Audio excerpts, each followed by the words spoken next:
Hello shoppers! Ngayon pag-uusapan natin ang oil diffuser, paano ito gumagana at ang mga epekto ng mga oil scents sa ating kalusugan at mood. Ang oil diffuser ay isang device na ginagamit upang ikalat ang mga essential oils sa hangin.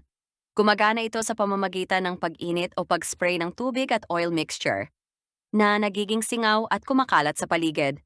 Ngunit bukod sa pagpapabango ng bahay, may mga benepisyo ang mga scents.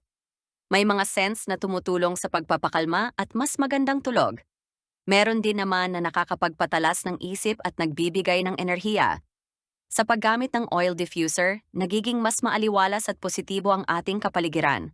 Subukan mo nang pumili sa mga offers ng essential oil sa ibaba at maranasan ang mga benepisyo nito sa iyong buhay. I-like mo ang video na ito at mag-follow para maging updated sa susunod na video tungkol sa mga iba't ibang uri ng essential oils. Huwag kalimutang ibahagi ang iyong paboritong scent sa comments.